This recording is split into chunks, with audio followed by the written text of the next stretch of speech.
Welcome everyone.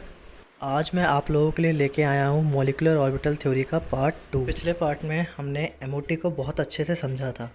इस part में हम उसके क्वेश्चंस देखेंगे कि कैसे पूछे जाते हैं और उन क्वेश्चंस को अप्रोच कैसे करना है शॉर्ट ट्रिक्स के थ्रू।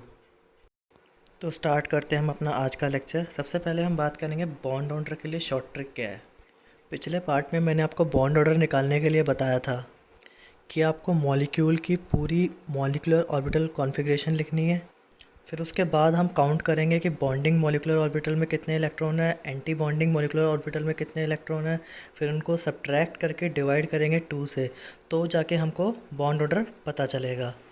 क्योंकि नीट में टाइम बहुत कम होता है तो हम ये सारी महाभारत परफॉर्म नहीं करेंगे। वहाँ पर हम शॉर्ट ट्रिक से आंसर सॉल्व करेंगे।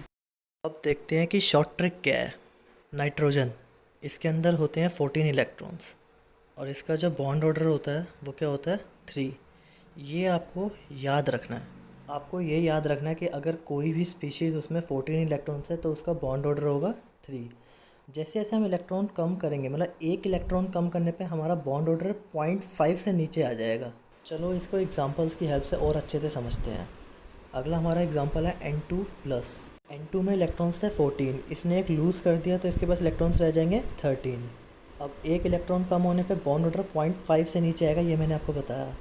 तो इसका मतलब बॉन्ड ऑर्डर हो जाएगा 2.5। चलो एक और एग्जांपल देखते हैं इसका। अब हम बात करते हैं C2 की। C2 में इलेक्ट्रॉन्स होंगे 12। अब देखो यहाँ पे 2 इलेक्ट्रॉन कम हो गए, यानी कि जो बॉन्ड ऑर्डर होगा वो भी 1 से कम हो जाएगा। यहाँ पर बॉन्ड ऑर्डर हमारा क्या हो जाएगा 2। इसी तरीके से हम हेट्रोएटॉमिक स्पीशीज़ का भी बॉन्ड ऑर्डर निकाल सकते हैं। जैसे बात करते हैं CN की, इसमें इलेक्ट्रॉन्स होंगे 13। एक इलेक्ट्रॉन कम हुआ है तो बॉन्ड ऑर्डर 0.5 से कम हो जाएगा, यानी कि हमारा जो बॉन्ड ऑर्डर होगा वो होगा 2.5। अगर हम बात करें CN- की, इसमें इलेक्ट्रॉन्स होंगे 14। ठीक है, यहाँ अगर 14 इलेक्ट्रॉन्स किसी भी स्पीशीज़ पे है तो उसका बॉन्ड ऑर्डर होता है 3। तो अभी हमने देखा कि अगर हम एक इलेक्ट्रॉन कम करते हैं तो हमारा बॉन्ड ऑर्डर 0.5 से कम हो जाता है। ठीक है, अब अगर हम देखते हैं कि अगर हम एक इलेक्ट्रॉन बढ़ा देंगे तो हमारा बॉन्ड ऑर्डर क्या करेगा। तो हम कहते हैं कि अगर हम एक इलेक्ट्रॉन बढ़ा देंगे तो भी हमारा बॉन्ड ऑर्डर 0.5 से कम हो जाएगा। मीन्स जैसे जैसे हम इलेक्ट्रॉन बढ़ाते जाएंगे हमारा बॉन्ड ऑर्डर 0.5 से कम आता जाएगा। चलो देखते हैं कैसे। हम बात करते हैं O2+ की। इसके अंदर होंगे 15 इलेक्ट्रॉन्स, यानी कि एक इलेक्ट्रॉन बढ़ा दिया तो इसमें बॉन्ड ऑर्डर क्या होगा 0.5 से कम आ जाएगा, यानी कि बॉन्ड ऑर्डर हो जाएगा 2.5। एक और एग्जांपल लेते हैं O2 का। इसमें होंगे 16 इलेक्ट्रॉन्स। हमने 2 इलेक्ट्रॉन बढ़ा दिए तो हमारा बॉन्ड ऑर्डर क्या होगा 1 से कम आ जाएगा, यानी कि बॉन्ड ऑर्डर आ जाएगा 2।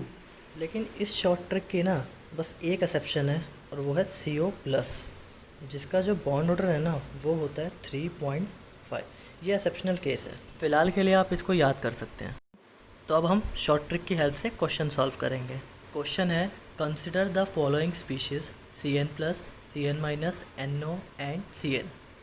Which one of these will have highest bond order. चलिए इसका सोल्यूशन देखते हैं आप। तो सबसे पहले बात करते हैं NO की।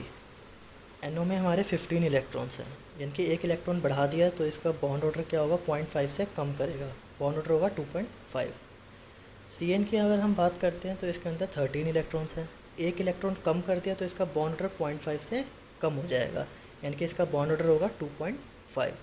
CN+ की अगर हम बात करें तो इसमें 12 इलेक्ट्रॉन्स हैं, इसमें 2 इलेक्ट्रॉन कम कर दिए तो इसका बॉन्ड ऑर्डर 1 से कम हो जाएगा, इसका बॉन्ड ऑर्डर होगा 2। CN- की अगर हम बात करें तो इसमें इलेक्ट्रॉन्स होंगे 14। आपको बताया कि अगर किसी भी स्पीशीज़ में 14 इलेक्ट्रॉन्स है तो उसका बॉन्ड ऑर्डर 3 होगा। यहाँ सबसे ज़्यादा बॉन्ड ऑर्डर किसका है CN- का, तो करेक्ट ऑप्शन क्या होगा 4th। बॉन्ड ऑर्डर के ऊपर एक और क्वेश्चन देखते हैं हम। क्वेश्चन में हमको कुछ स्पीशीज़ दे रखी हैं, उनको हमें बॉन्ड ऑर्डर के रिस्पेक्ट में अरेंज करना है। पहले हम बात करते हैं O2+ की। इसके अंदर 14 इलेक्ट्रॉन्स होंगे और मैंने आपको बताया किसी भी स्पीशीज़ में अगर 14 इलेक्ट्रॉन्स है तो उसका बॉन्ड ऑर्डर होता है 3। अब नेक्स्ट हम बात करते हैं O2+ की। इसके अंदर आपके होंगे 15 इलेक्ट्रॉन्स और मैंने आपको बताया कि जैसे जैसे हम इलेक्ट्रॉन बढ़ाते जाएंगे बॉन्ड ऑर्डर 0.5 से कम करता जाएगा, तो इसका जो बॉन्ड ऑर्डर आएगा वो आएगा 2.5।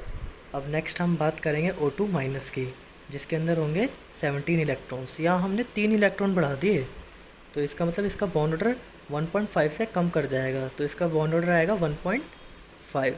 तो अगर अब हम तीनों के बॉन्ड ऑर्डर को कंपेयर करें तो हमारा सबसे कम बॉन्ड ऑर्डर होगा O2 माइनस का, फिर उससे ज़्यादा बॉन्ड ऑर्डर होगा O2 प्लस का, और फिर उससे ज़्यादा बॉन्ड ऑर्डर सबसे ज़्यादा होगा O2 2 प्लस का। तो इसका करेक्ट ऑप्शन होगा थर्ड। और सबसे मज़े की बात यह है कि ये क्वेश्चन नीट 2015 में पूछा जा चुका है। अब हम MOT का एक और क्वेश्चन देखते हैं। हमें कुछ मॉलिक्यूल्स दे रखे हैं और कहता है कि इसमें ऐसा कौन सा मॉलिक्यूल है जिसमें सिर्फ पाई बॉन्ड है। और ये क्वेश्चन नीट 2019 में पूछा गया था। तो इसका आंसर मैंने आपको अपने पिछले लेक्चर में भी बताया था कि आंसर होता है C2। इसका रीज़न मैं आपको फिर से बता देता हूँ। तो सबसे पहले हम C2 की मॉलिक्यूलर ऑर्बिटल कॉन्फ़िगरेशन देखते हैं। ये होती है sigma 1s2, sigma anti bonding 1s2, sigma 2s2, sigma anti bonding 2s2, पाई 2px2, पाई 2py2। तो हमारे जो इलेक्ट्रॉन बॉन्ड फॉर्मेशन में पार्ट ले रहे हैं वो सारे के सारे इसमें कहाँ पर है, पाई बॉन्डिंग मॉलिक्यूलर ऑर्बिटल्स में है, यानी कि पाई 2px2 और पाई 2py2 में है।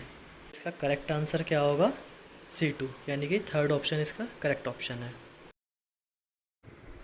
अगला क्वेश्चन देखते हैं हम, जिसमें हमें कुछ मॉलिक्यूल दे रखे हैं और कह रहा है इनमें से किस में अनपेयर्ड इलेक्ट्रॉन्स नहीं है, डज नॉट। इस नॉट पे ज़रूर ध्यान देना। तो इसमें वो हमसे पूछ रहा है कि इनमें से कौन सा मॉलिक्यूल डायामैग्नेटिक है। तो इसके लिए हमें इन मॉलिक्यूल्स की मॉलिक्यूलर ऑर्बिटल कॉन्फ़िगरेशन लिखनी पड़ेगी। तो सबसे पहले बात करते हैं N2 प्लस की। हम देखते हैं कि इसकी जो मॉलिक्यूलर ऑर्बिटल कॉन्फ़िगरेशन है उसमें सिग्मा 2pz में एक अनपेयर्ड इलेक्ट्रॉन है, तो इसका मतलब N2 प्लस पैरामैग्नेटिक है। अब हम आगे देखते हैं O2 को। O2 की मॉलिक्यूलर ऑर्बिटल कॉन्फ़िगरेशन देख के हमें पता चलता है कि इसके पाई एंटी बॉन्डिंग 2px और पाई एंटी बॉन्डिंग 2py में एक एक अनपेयर्ड इलेक्ट्रॉन है, यानी कि O2 पैरामैग्नेटिक है। हम आगे बात करते हैं O2 2 माइनस की। O2 2 माइनस की मॉलिक्यूलर ऑर्बिटल कॉन्फ़िगरेशन में देख के हमें पता चलता है कि यहाँ पे एक भी अनपेयर्ड इलेक्ट्रॉन नहीं है, यानी कि ये मॉलिक्यूल क्या है, डायामैग्नेटिक है। और यही हमसे क्वेश्चन में पूछा था, तो यानी कि हमारा आंसर क्या होगा, O2 2 माइनस। पर चलो एक बार हम यहाँ पे B2 की मॉलिक्यूलर ऑर्बिटल कॉन्फ़िगरेशन भी देख लेते हैं। इसमें भी हम देखते हैं कि जो पाई 2px और पाई 2py में एक एक अनपेयर्ड इलेक्ट्रॉन है। तो हमारा आंसर करेक्ट ऑप्शन क्या होगा, थर्ड, यानी कि O2 2 माइनस। आप लोगों को कोई भी डाउट हो या कुछ रिव्यूज़ देने हो तो यहाँ पर कमेंट सेक्शन में बताएं, या फिर आप लोग क्या कर सकते हो, मुझे ईमेल कर सकते हो अपने doubt @workguruji@gmail.com। Please subscribe my channel. Thank you.